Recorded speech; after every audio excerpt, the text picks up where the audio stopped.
92ാമത് ശിവഗിരി തീർത്ഥാടനത്തിന്റെ മഹാസമ്മേളനം മുഖ്യമന്ത്രി പിണറായി വിജയൻ ഉദ്ഘാടനം ചെയ്ത് സംസാരിക്കുകയാണ്. തത്സമയം മാധ്യമങ്ങൾ സാധാരണ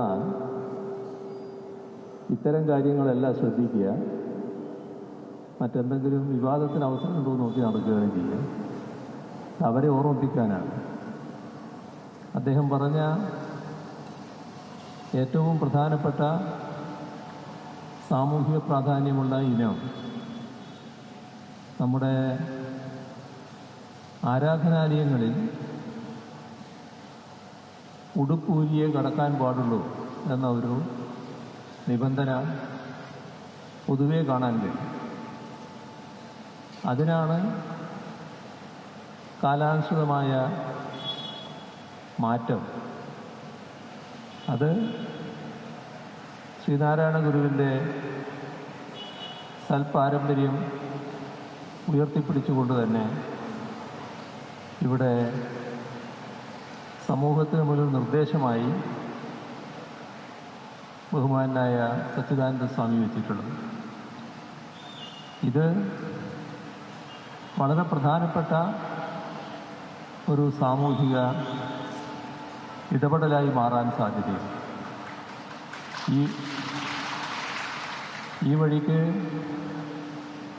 നമ്മുടെ പല ആരാധനാലയങ്ങളും നാളെ വരുമെന്ന കാര്യം ഉറപ്പാണ്. ആരെയും നിർബന്ധിക്കേണ്ടതില്ല. പക്ഷേ നമ്മുടെ നാട്ടിൽ നിലനിന്ന പല ആചാരങ്ങളും കാലാനുസൃതമായി മാറിയിട്ടുണ്ട് എന്നത് വസ്തുതയാണ്. അതിന് ഫലപ്രദമായി നേതൃത്വം കൊടുക്കുന്ന നിലയാണ് ശിവഗിരി മഠത്തിൻ്റെ ഭാഗത്തുണ്ടായിട്ടുള്ളത്.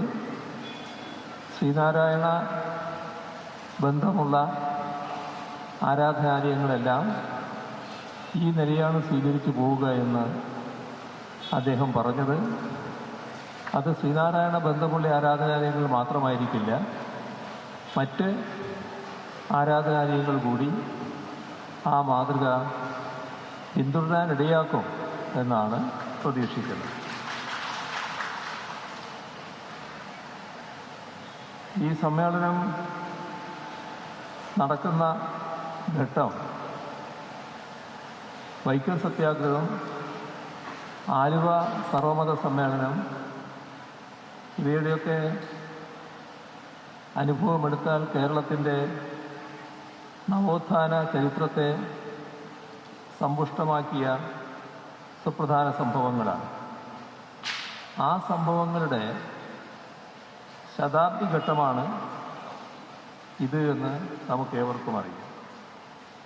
ആ ചരിത്ര സംഭവങ്ങൾ മുന്നോട്ട് വച്ച ആശയങ്ങളും അവയുടെ പശ്ചാത്തലത്തിൽ ഒരു നൂറ്റാണ്ട് മുൻപ് മഹാനായ ഗുരു ഉദ്ബോധിപ്പിച്ച കാര്യങ്ങളും എല്ലാം ഏറെ പ്രസക്തമായി തുടരുന്ന അത്തരമൊരു കാലത്താണ് ഈ സമ്മേളനം നടക്കുന്നത് എന്ന് നാം ഓർക്കണം. ലോകത്തിൻ്റെ പല ഭാഗങ്ങളിലും മതത്തിൻ്റെ പേരിലുള്ള ചിന്തകൾ തീവ്രവാദത്തിലേക്കും ഭീകരവാദത്തിലേക്കും നീങ്ങുന്നതിൻ്റെ റിപ്പോർട്ടുകളാണ് നിത്യേന പുറത്തു വരുന്നത്. വംശീയ വേർതിരിവുകളാലും അതിൻ്റെ അടിസ്ഥാനത്തിലുള്ള സംഘർഷങ്ങളാലും ലോകത്തിൻ്റെ പല ഭാഗങ്ങളിലും ചോരപ്പുഴകൾ ഒഴുകുന്നുണ്ട്. പിഞ്ചു കുഞ്ഞുങ്ങൾ, സ്ത്രീകൾ, പാവപ്പെട്ട സാധാരണക്കാരായ ഒരുപാട് ആളുകൾ ഇതിൻ്റെ ഭാഗമായി ജീവൻ വെടിയേണ്ട അവസ്ഥ പോലും വന്നു ചേരുന്നുണ്ട്. മനുഷ്യർക്ക് വംശീയമായ വിദ്വേഷത്തിൻ്റെ തീജ്വാലകളിൽ നിന്ന് രക്ഷപ്പെടുന്നതിന് ആ പ്രദേശത്തു നിന്ന് തന്നെ കൂട്ടപ്പലായനം ചെയ്യാൻ ഓടിപ്പോവുക, ജീവൻ രക്ഷിക്കാനുള്ള വ്യഗ്രതയിൽ ഇവിടെ എല്ലായിടത്തും ചോർന്നു പോകുന്നത് മനുഷ്യത്വമാണ്.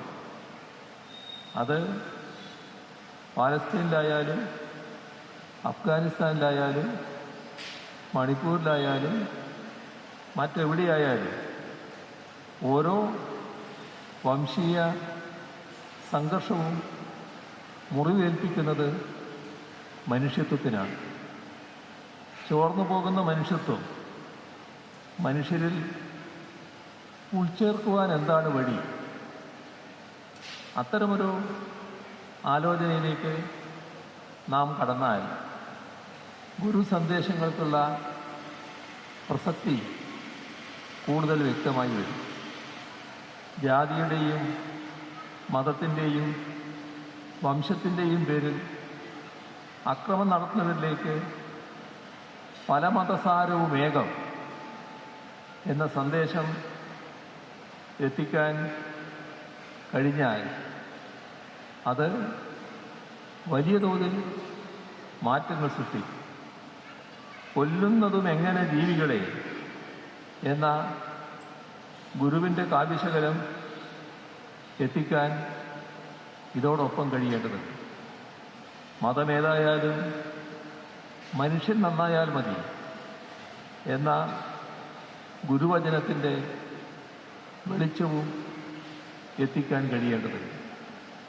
മനുഷ്യാണാം മനുഷ്യത്വം ജാതി എന്ന മനുഷ്യൻ്റെ ജാതി മനുഷ്യത്വമാണ് ഗുരുവിൻ്റെ സന്ദേശം എത്തിക്കാൻ കഴിയണം.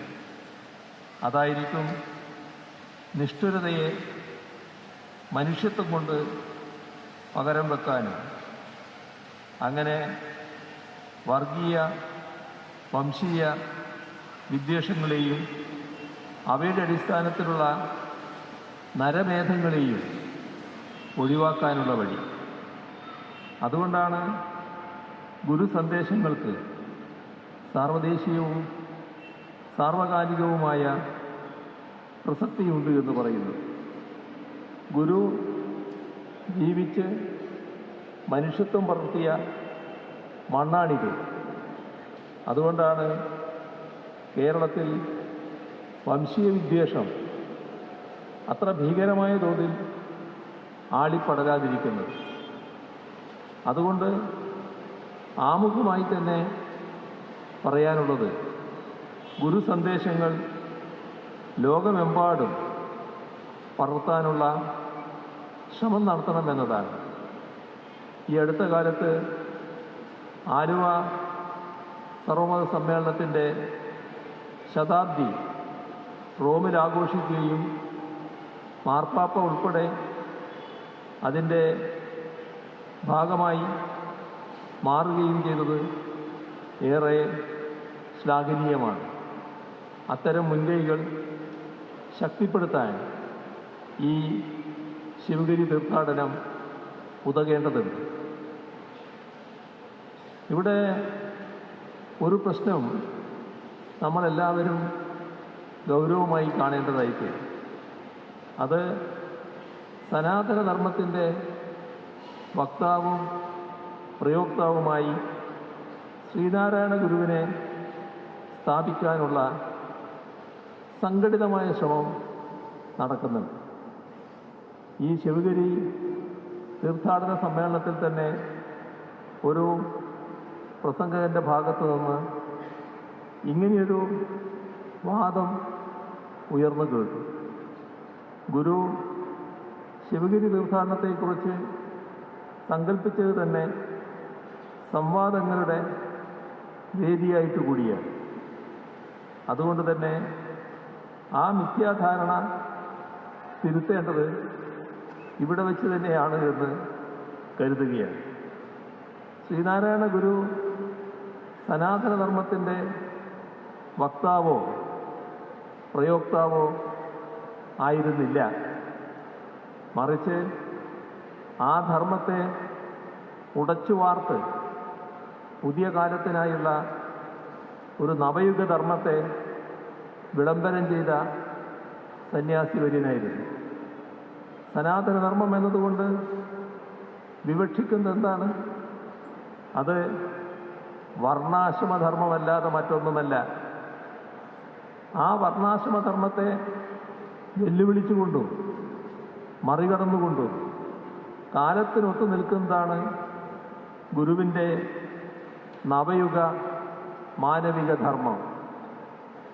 മതങ്ങൾ നിർവചിച്ചു വെച്ചതേയല്ല ഗുരുവിൻ്റെ ഈ നവയുഗ ധർമ്മം. മതമേതായാലും മനുഷ്യൻ നന്നായാൽ മതി എന്ന് അതുവരെ ഏതെങ്കിലും മതം പറഞ്ഞിരുന്നോ? ഇല്ല. സർവമതങ്ങളുടെയും സാരം ഏകമാണ് എന്ന് അതുവരെ ഏതെങ്കിലും മതം പറഞ്ഞിരുന്നോ? ഇല്ല. അപ്പോൾ വ്യക്തമാവുന്നത് എന്താണ്? മതാതീതമായ മാനുഷികത്തിൻ്റെ സത്തയെ ഉൾക്കൊള്ളുന്ന മനുഷ്യത്വപരമായ വിശ്വദർശനമാണ് ഗുരു ഉയർത്തിപ്പിടിച്ചത് എന്നതാണ്. അതിനെ സനാതന തത്വത്തിൻ്റെ ചട്ടക്കൂടിനുള്ളിലാക്കാൻ നിന്നാൽ അത് ഗുരുവിനോട് ചെയ്യുന്ന വലിയ നിന്ദയാവും. സനാതനധർമ്മത്തിൻ്റെ പര്യായമോ അവിഭാജ്യ ഘടകമോ ആണ് വർണ്ണാശ്രമധർമ്മം. ചാതുർവർണ്ണ്യപ്രകാരമുള്ള വർണ്ണാശ്രമധർമ്മം അത് ഉയർത്തിപ്പിടിച്ചത് എന്താണ്? കുലത്തൊഴിലിനെയാണ്. ശ്രീനാരായണ ഗുരു ചെയ്തോ? കുലത്തൊഴിലിനെ ധിക്കരിക്കാൻ ആഹ്വാനം ചെയ്തതാണ്. അപ്പോൾ എങ്ങനെയാണ് ഗുരു സനാതനധർമ്മത്തിൻ്റെ വക്താവാകുക? ചാതുർവർണ്ണ്യ വ്യവസ്ഥ ഉടനീളം ചോദ്യം ചെയ്യുന്നതും ധിക്കരിക്കുന്നതുമായിരുന്നു ഗുരുവിൻ്റെ സന്യാസ ജീവിതം. ഒരു ജാതി, ഒരു മതം, ഒരു ദൈവം മനുഷ്യന് എന്നുദ്ഘോഷിച്ച ഗുരു എങ്ങനെ ഒരു മതത്തിൻ്റെ പരിമിതിക്കുള്ളിൽ രൂപപ്പെട്ടു വന്ന സനാതനധർമ്മത്തിൻ്റെ വക്താവാകും?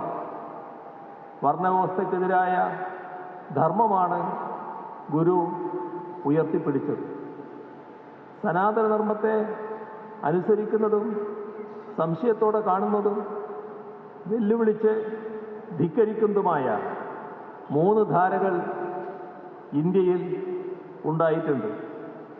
ഇതിലെ 3ാമത്തെ ധാരയുടെ പ്രതിനിധിയാണ് ഗുരു. ഗോത്രവ്യവസ്ഥ പിൻവാങ്ങി വർണ്ണവ്യവസ്ഥ വരുന്ന കാലമാറ്റത്തിൻ്റെ ഘട്ടത്തിലുണ്ടായ സാംസ്കാരിക ഉൽപ്പന്നമാണ് മഹാഭാരതം. അതുപോലും എന്താണ് ധർമ്മമെന്ന ചോദ്യത്തിന് കൃത്യമായ ഉത്തരം പറയാതെ സംശയത്തിൻ്റെ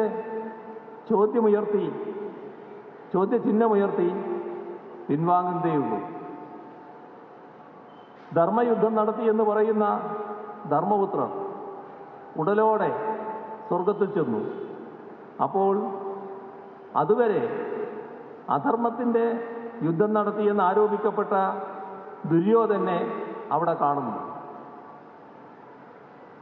സ്വർഗത്തിൽ പോകാനുള്ള നന്മ കൗരവർ ചെയ്തതായി സൂചിപ്പിക്കുന്നിടത്ത് ധർമ്മത്തെക്കുറിച്ച് മഹാഭാരതം തന്നെ സന്ദേഹമല്ലേ ഉണർത്തുന്നത്? ആ സന്ദേഹം പിന്നെ ചോദ്യം ചെയ്യലായി വളർന്നു. ആ ചോദ്യം ചെയ്യൽ ഏറ്റവും ശക്തമായി നടത്തിയത് നമ്മുടെ ഗുരുവാണ് എന്നതാണ് സത്യം. സനാതനധർമ്മത്തിൻ്റെ രാഷ്ട്രമെന്ന് പ്രഖ്യാപിച്ചുകൊണ്ടാണ് മാർത്താണ്ഡവർമ്മ പല പരിഷ്കാരങ്ങളും തിരുവിതാംകൂറിൽ വരുത്തിയത്. ഇന്നും ഇടക്കിടക്ക് ഇന്ത്യൻ രാഷ്ട്രീയത്തിൽ മുഴങ്ങിക്കേൾക്കുന്ന വാക്കാണ് സനാതന ഹിന്ദുത്വം. രാജാധിപത്യത്തിനും വർഗീയാധിപത്യത്തിനും ഒരുപോലെ പ്രിയപ്പെട്ടതാകുന്നു ഈ വാക്ക് എന്നത് ശ്രദ്ധിക്കണം. സനാതന ഹിന്ദുത്വം എന്ന വാക്കിലൂടെ സ്ഥാപിച്ചെടുക്കാൻ ശ്രമിക്കുന്നത് ബ്രാഹ്മണാധിപത്യത്തിൻ്റെ പഴയ രാജവാഴ്ചക്കാലമാണ്. ഇതിൽ പരം എന്ത് തെളിവാണ് വേണ്ടത്? ജനാധിപത്യം അലബ്ധിയാണെന്നതിനും മറ്റെന്ത് തെളിവാണ് വേണ്ടത്. സനാതന ഹിന്ദുത്വം എന്നത് അതിമഹത്വവും അഭിമാനകരവുമായ എന്തോ ഒന്നാണ് എന്നും അതിൻ്റെ പുനഃസ്ഥാപനമാണ് എല്ലാ സാമൂഹ്യ പ്രശ്നങ്ങൾക്കുമുള്ള ഏക പോംവഴിയെന്നുമുള്ള വാദം ശക്തിപ്പെടുന്ന കാലമാണിത്. ഇതിൻ്റെ മുഖ്യ അടയാളവാക്യമായി അവർ ഉയർത്തിക്കാട്ടുന്നത് ലോകാ സമസ്തോ സുഖിനോ ഭവന്തു എന്ന ആശയവാക്യമാണ്. ലോകത്തിനാകെ സുഖമുണ്ടാവട്ടെ എന്നതാണ് ഇതിൻ്റെ അർത്ഥം. ഇത് ഒരു വിധത്തിലും എതിർക്കപ്പെടേണ്ടതല്ലല്ലോ. ഏറ്റവും ഉദാത്തമായ ഒരു സങ്കല്പമാണല്ലോ. ലോകത്ത് ഇത്ര ശ്രേഷ്ഠമായ ഒരടയാളവാക്യം മുന്നോട്ട് വെച്ചത് ഹിന്ദുത്വം മാത്രമല്ലേ? ഇതൊക്കെയാണ് ഉയർത്തുന്ന വാദങ്ങൾ. ഈ വാദം ആവർത്തിക്കുന്നവർ ഇതിന് തൊട്ടു മുൻപുള്ള വരി ബോധപൂർവം മറച്ചു വെക്കുന്നുണ്ട്. ഗോ ബ്രാഹ്മണേഭ്യോ ശുഭമസ്തു നിത്യം. ഗോ ബ്രാഹ്മണേഭ്യോ ശുഭമസ്തു നിത്യം. ഇതാണ് തൊട്ടു മുൻപുള്ള ആ വരി. എന്ന് പറഞ്ഞാൽ ഗോവിനും, അതായത് പശുവിനും, ബ്രാഹ്മണനും സുഖമുണ്ടാവട്ടെ എന്നർത്ഥം. ഇതൊന്ന് ചേർത്ത് വായിക്കുക. അങ്ങനെ വന്നാൽ അതിൻ്റെ അർത്ഥം നമുക്ക് മനസ്സിലാകും. പശുവിനും ബ്രാഹ്മണനും സുഖമുണ്ടായാൽ ലോകത്തിനാകെ സുഖമായി. എത്രയധികം ചേർന്നു പോകുന്നു. ലോകാസമസ്തോ സുഖിനോ ഭവന്തു എന്ന സനാതനത്വത്തിൻ്റെ മുദ്രാവാക്യവും ഇന്നത്തെ പശു കേന്ദ്രീകൃത ബ്രാഹ്മണ കേന്ദ്രീകൃത രാഷ്ട്രീയവും എന്ന് നോക്കുക. അക്കാലത്ത് നിലനിന്ന സാമൂഹ്യ അനീതികളൊക്കെ ഇന്ന് മാഞ്ഞുപോയി എന്ന് കരുതാനാവുമോ? അതൊക്കെ പല രൂപങ്ങളിൽ ഇന്നും നിലനിൽക്കുന്നുണ്ട്. അന്ന് രാഷ്ട്രീയാധികാരത്തിൻ്റെ രക്ഷാകർതൃത്വം അതിനുണ്ടായിരുന്നു. ആ രക്ഷാകർതൃത്വം ഇന്നുമുണ്ട്. അതുകൊണ്ടാണ് രാജ്യത്തിൻ്റെ പല ഭാഗങ്ങളിൽ, ഗ്രാമങ്ങളിൽ ഇന്നും ദളിതരും പിന്നോക്കക്കാരും ന്യൂനപക്ഷങ്ങളും പീഡിപ്പിക്കപ്പെടുന്നത്. അതുകൊണ്ടാണ് ആ പീഡകരൊക്കെ നിയമവ്യവസ്ഥയ്ക്ക് മുന്നിൽ നിന്ന് രക്ഷപ്പെടുന്നത്. അതിനൊക്കെ സംരക്ഷണമേകുന്നവരുടെ വാദമാണ് സനാതനധർമ്മവാദം. അതായിക്കോട്ടെ, പക്ഷേ ഗുരുവിനെ അതുമായി ചേർത്ത് വെക്കേണ്ട കാര്യമില്ല.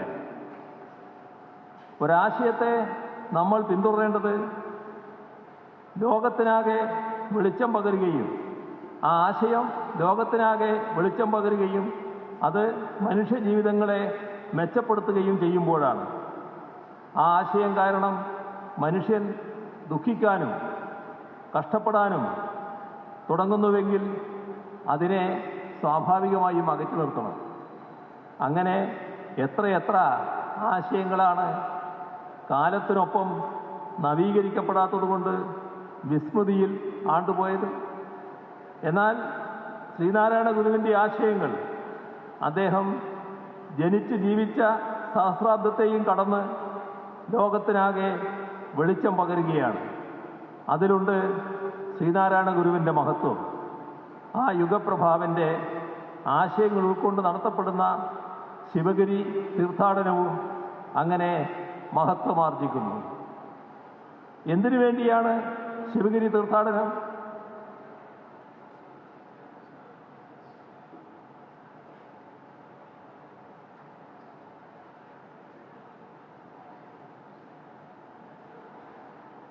ഇക്കാര്യത്തിൽ ഗുരുവിന് വ്യക്തമായ ധാരണയുണ്ടായിരുന്നു.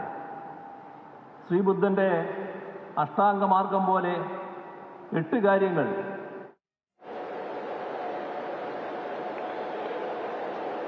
ഇക്കാര്യത്തിൽ ഗുരുവിന് വ്യക്തമായ ധാരണയുണ്ടായിരുന്നു. ശ്രീബുദ്ധൻ്റെ അഷ്ടാംഗമാർഗം പോലെ 8 കാര്യങ്ങൾ ഗുരുവും നിർദ്ദേശിക്കുകയുണ്ടായി. വിദ്യാഭ്യാസം, ശുചിത്വം, ഈശ്വരഭക്തി, സംഘടന, കൃഷി, കച്ചവടം, കൈത്തൊഴിൽ, സാങ്കേതിക പരിശീലനം, ഇങ്ങനെ 8 കാര്യങ്ങളാണ് ഓരോ ശിവഗിരി തീർത്ഥാടകനും ലക്ഷ്യമായി കരുതേണ്ടത് എന്ന് ഗുരു പറഞ്ഞു. അപ്പോൾ അത് സ്വസമുദായത്തിൻ്റെ അഭിവൃദ്ധി മാത്രമല്ല, സമൂഹത്തിൻ്റെ മൊത്തത്തിലുള്ള വികസനമാണ് ഗുരു ലക്ഷ്യമാക്കിയത്. അറിവ് നേടാനും സാമ്പത്തികമായി സ്വാശ്രയത്തിലെത്താനുമാണ് ഗുരു ഉപദേശിച്ചത്. സാങ്കേതിക ജ്ഞാനമടക്കം നേടണമെന്ന് അന്നേ ഗുരു പറഞ്ഞു. എത്ര വലിയ ദീർഘദർശിത്വമാണ് അതിലുള്ളത്! ഗുരു ചൂണ്ടിക്കാണിച്ച പാതയിൽ സഞ്ചരിക്കാനാണ് കേരളം ഇപ്പോൾ ശ്രമിച്ചുകൊണ്ടിരിക്കുന്നത്.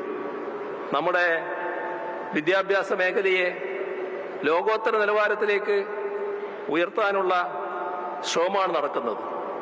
അതോടൊപ്പം കാർഷിക രംഗം സ്വയം പര്യാപ്തതയിലേക്ക് നയിക്കാവുന്ന മേഖലകളെല്ലാം ആ രീതിയിലേക്ക് ഉയർത്താനുള്ള ശ്രമം നടക്കുന്നു. നാളെ മുതൽ മാലിന്യ നിർമ്മാർജ്ജനവുമായി ബന്ധപ്പെട്ടുള്ള വലിയ തോതിലൊരു ക്യാമ്പയിൻ നാടാകെ ഏറ്റെടുക്കുകയാണ്. മഹാനായ ഗുരു ശുചിത്വത്തിന് ഏറ്റവും അധികം പ്രാധാന്യമാണ് കൽപ്പിച്ചത്. വിദ്യാഭ്യാസവും വ്യവസായവും തമ്മിലുള്ള ജൈവികമായ ബന്ധം രൂപപ്പെടുത്തി നാം മുന്നോട്ട് പോകാൻ ശ്രമിക്കുകയാണ്. അങ്ങനെ ഗുരു തെളിച്ച പാതയിലൂടെ മുന്നേറാനാണ് കേരളം ശ്രമിക്കുന്നത് എന്ന് കാണാൻ നമുക്ക് കഴിയും. മനുഷ്യത്വത്തിൻ്റെ മഹത്തായ സന്ദേശം ലോകത്താകെ പടർത്തിയ തീർത്ഥാടന കേന്ദ്രമാണ് ശിവഗിരി. കാലത്തിൻ്റെയും ലോകത്തിൻ്റെയും മനുഷ്യ മനസ്സുകളുടെയും ഇരുളടഞ്ഞ കോണുകളിലേക്കാണ് വെളിച്ചം ശിവഗിരിയിൽ നിന്ന് പടർന്നു കയറിയത്. ആ വെളിച്ചം കാലത്തെ മാറ്റിയെടുത്തു, ലോകത്തെ മാറ്റിയെടുത്തു, മനുഷ്യ മനസ്സുകളെയും മാറ്റിയെടുത്തു. ജാതിക്കും മതത്തിനും എല്ലാവിധ വർഗീയ ചേരിതിരിവുകൾക്കും അതീതമായ മഹത്വപൂർണമായ ആ സന്ദേശം ഉൾക്കൊള്ളാൻ വർഷം തോറും കൂടുതൽ കൂടുതൽ പേർ ശിവഗിരിയിലേക്ക് എത്തുന്നു. സത്യത്തിൽ ശിവഗിരി തീർത്ഥാടനം പൂർണ്ണമാവുന്നത് ശിവഗിരിയിലേക്ക് 10,000-കണക്കിന് ആളുകൾ ഒഴുകി എത്തുന്നിടത്തല്ല, മറിച്ച് ഇവിടേക്ക് എത്തുന്ന 10,000-ങ്ങൾ ശ്രീനാരായണ ഗുരുവിൻ്റെ കാരുണ്യപൂർവമായ മഹാസന്ദേശങ്ങൾ ഉൾക്കൊള്ളുന്നവരായി മാറണം. അവ ഉൾക്കൊണ്ട് മടങ്ങിപ്പോയി സ്വന്തം ജീവിതത്തിലും പൊതുജീവിതത്തിലും പകർത്തുന്നവരാവണം. ശിവഗിരിയിലേക്ക് കൂടുതൽ കൂടുതൽ ആളുകൾ വർഷം തോറും തീർത്ഥാടകരായി എത്തേണ്ടത് നല്ല കാര്യം തന്നെയാണ്. ഇത് അതോടൊപ്പം ശ്രീനാരായണ ഗുരുവിൻ്റെ മഹാസന്ദേശം അതിൻ്റെ പൂർണ്ണമായ അർത്ഥത്തിൽ അവരെ ആകെ ഉൾക്കൊള്ളിക്കാനുള്ള തീവ്രമായ ശ്രമവും ഇതോടൊപ്പം നടക്കേണ്ടതായിട്ടുണ്ട്.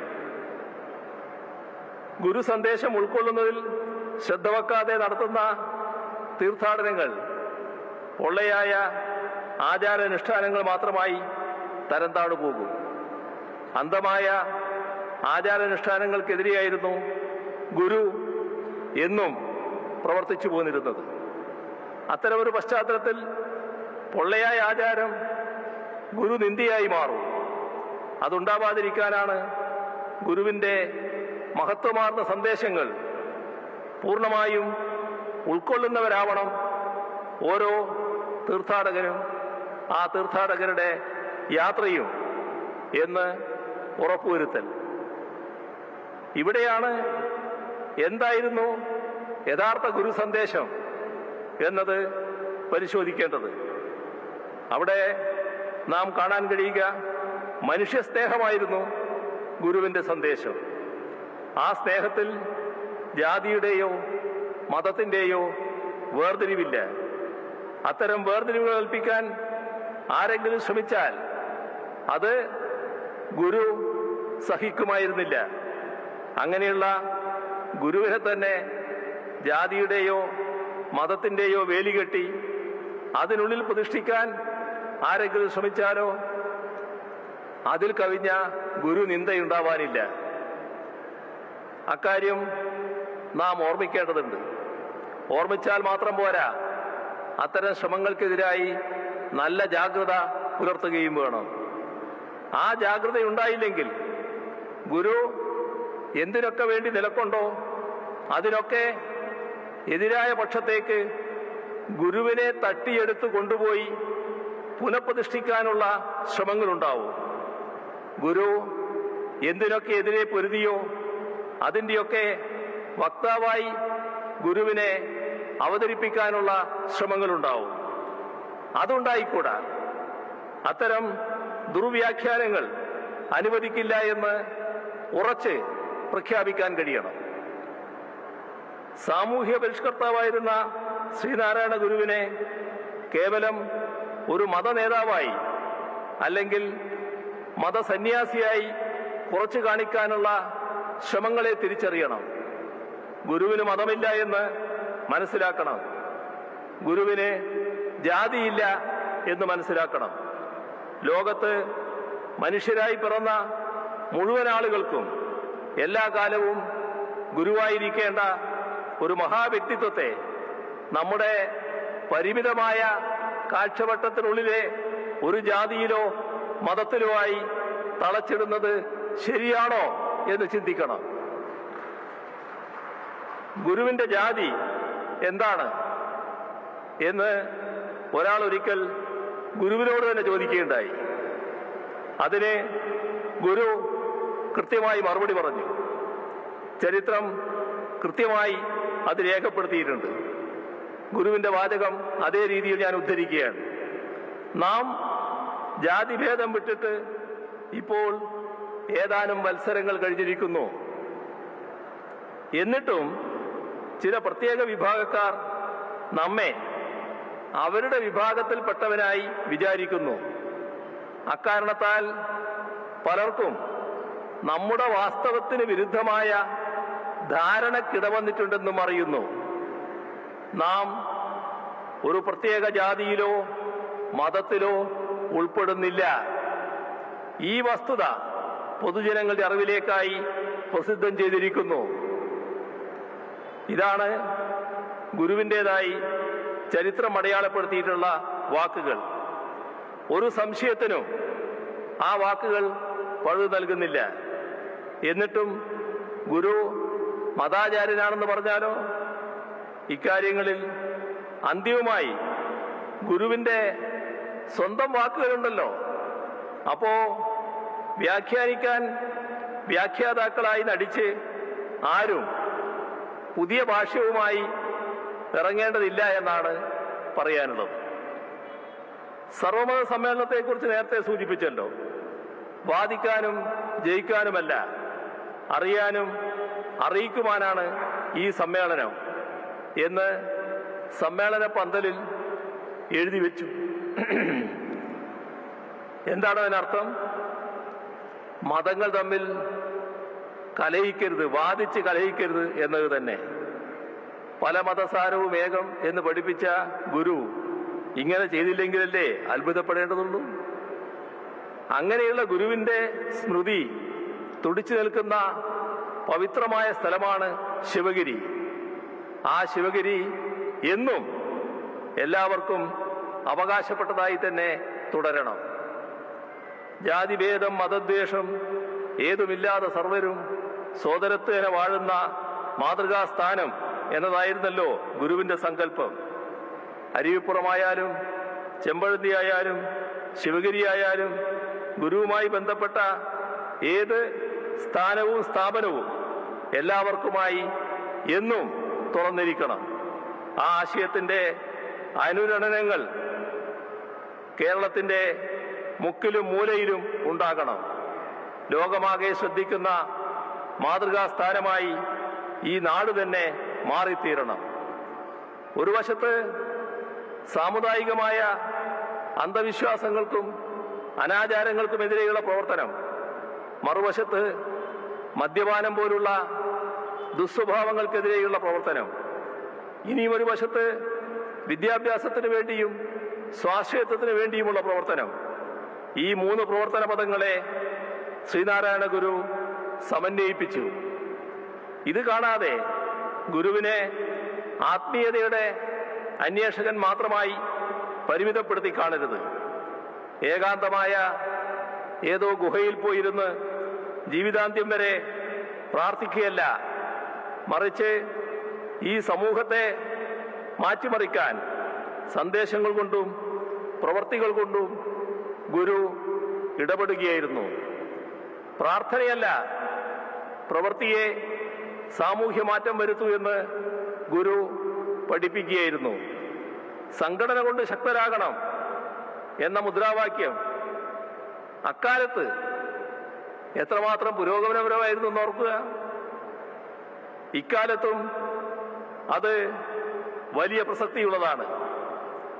മറ്റൊരു ഗുരുവും ഇങ്ങനെ പറഞ്ഞിട്ടില്ല എന്നതും നാം ഓർക്കണം. വടക്ക് തീയ മഹാസഭ, തെക്ക് ഈഴവ മഹാസഭ, ഇതെല്ലാമുള്ള ഘട്ടത്തിലാണ് ശ്രീനാരായണ ഗുരു അദ്ദേഹം നേതൃത്വം കൊടുത്തുള്ള സംഘടനയ്ക്ക് രൂപം നൽകുന്നത്. ആ സംഘടനയ്ക്ക് അദ്ദേഹം ജാതിപ്പേരല്ല നൽകിയത്. അവകാശങ്ങൾക്ക് വേണ്ടി സംഘടിക്കണമെന്നല്ലാതെ മറ്റു വിഭാഗങ്ങൾക്കെതിരെ സംഘടിക്കണമെന്നല്ല അദ്ദേഹം പറഞ്ഞിട്ടുള്ളത് എന്നതും നാം മനസ്സിലെപ്പോഴും സൂക്ഷിക്കേണ്ടതാണ്. മാനവികതയുടെ മഹാസന്ദേശമാണ് ഗുരു നൽകിയത്, ജാതീയതയുടെ സങ്കുചിത സന്ദേശമല്ല. അയിത്തത്തിന്റെ രൂക്ഷതയ്ക്കെതിരായി ഗാന്ധിജി തന്റെ ഹരിജൻ എന്ന പ്രസിദ്ധീകരണത്തിൽ ലേഖനമെഴുതിയതിന് പിന്നിൽ പോലും ശ്രീനാരായണ ചിന്തകളുടെ സ്വാധീനമുണ്ട് എന്ന് നാം കാണേണ്ടതാണ്. കാക്കിനട കോൺഗ്രസ് സമ്മേളനത്തിൽ ഐത്തോച്ചാടന പ്രമേയം വന്നതുപോലും ശ്രീനാരായണ ഗുരുവിന്റെ സ്വാധീനം കൊണ്ടാണ്. ആ പ്രമേയം അവതരിപ്പിച്ച PK മാധവന് അതിനുവേണ്ട ഊർജം ലഭിച്ചത് ശ്രീനാരായണ ഗുരുവിന്റെ ചിന്തകളിൽ നിന്നാണ്. ജാതിഭേദവും മതദ്വേഷവുമില്ലാത്ത ഒരു കേരളത്തെയാണ് ശ്രീനാരായണ ഗുരു സ്വപ്നം കണ്ടത്. സഹോദരങ്ങളായി എല്ലാവരും പാർക്കുന്ന മാതൃകാസ്ഥാനമായാണ് അദ്ദേഹം നാടിനെ സങ്കല്പിച്ചത്. അത് സാക്ഷാത്കരിക്കാനുള്ള ശ്രമങ്ങളെ ദുർബലപ്പെടുത്താനുള്ള നീക്കം ഒരു ഭാഗത്തു നിന്നും ഉണ്ടായിക്കൂടാ. അങ്ങനെ ഉണ്ടായാൽ അതിനെ ചെറുത്തു തോൽപ്പിക്കും എന്ന ദൃഢപ്രതിജ്ഞയോടെ വേണം ഇവിടെ എത്തുന്ന ഓരോ തീർത്ഥാടകനും മടങ്ങുന്നത്.